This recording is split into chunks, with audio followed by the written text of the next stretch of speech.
From Wish TV and the All Indiana Podcast Network, this is the News 8 Daily 8 Podcast with Wish TV's Kylie Conway. A Wish TV News 8 update. Sponsored by LCS Heating and Cooling. Hi, this is Kylie Conway, and this is the News 8 Daily 8 for Monday, December 13th. It's going to be a beautiful Monday with highs in the lower 50s, more sunshine, just really unseasonably mild weather for this December day. Also, let's turn our attention to the devastation after the storms ripped through Kentucky and several other states. Today, Indiana Task Force 1 heads back to the Mayfield, Kentucky candle factory in Kentucky. It flattened it in the Friday tornado. The task force is helping deal with the debris, including the removal of a collapsed roof. Indiana sent a team of 8 civilians, emergency workers from 18 different departments, and 3 search dogs.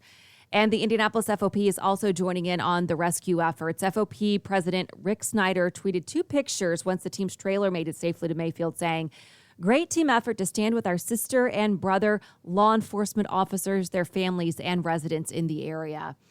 And without diminishing the scope of the devastation, officials in Kentucky are sharply scaling back the number of deaths at the factory.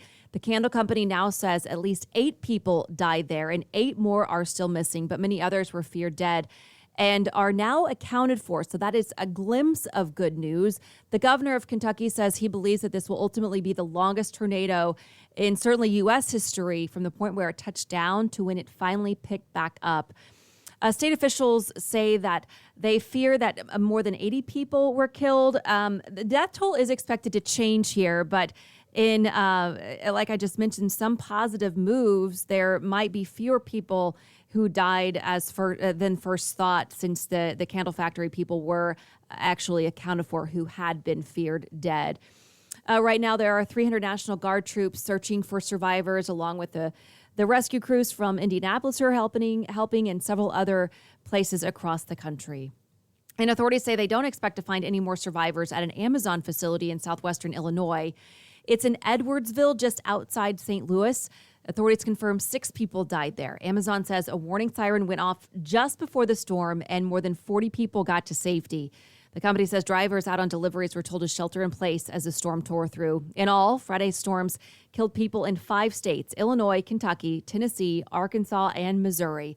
There is no firm count of lives lost, but authorities now expect it to be at least 60 overall.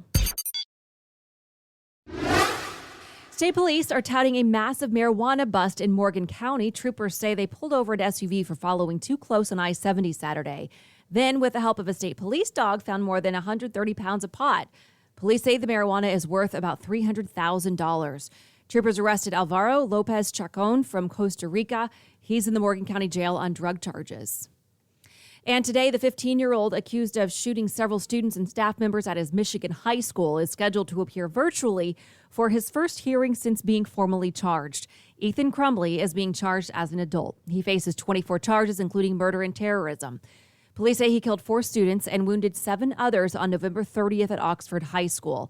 Today is the prosecution's opportunity to convince the judge there is more reason than not to believe that Crumbley is guilty of the alleged crimes. The next hearing will be a preliminary examination, which is basically a mini trial.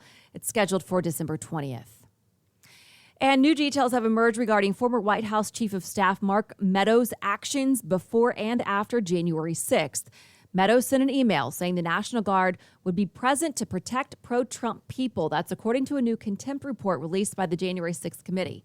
It also says Meadows exchanged texts with and provided guidance to an organizer of the January 6th rally. This comes after the House Select Committee moved ahead with contempt charges against Meadows last Wednesday.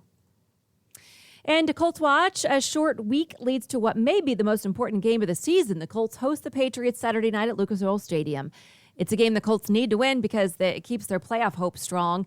It's a game the fans want because it's the Patriots. The rivalry has many thrilling and strange chapters, including the debacle that developed over the hiring of Patriots assistant Josh McDaniel as a head coach, who never showed. Frank Reich became the head coach in the fallout of that. Now, the bye week was good to the Colts. They moved up to 6 out of 7 playoff spots if the season were to end today.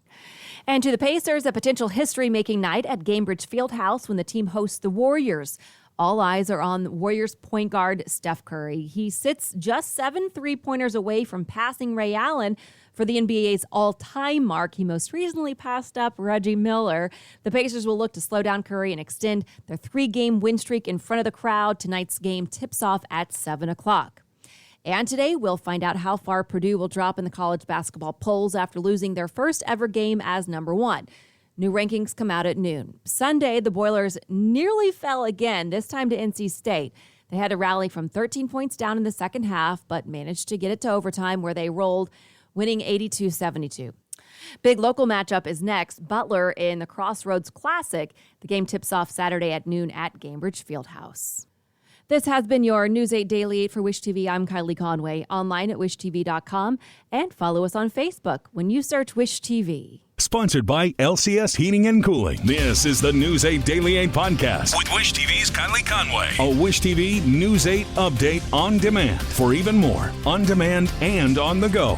Connect with Wish TV on Facebook at wishtv.com and on the free Wish TV mobile app. Thank you for listening. And be sure to like, subscribe, and follow this podcast for updates every weekday morning on the All Indiana Podcast Network and wherever you get your podcast.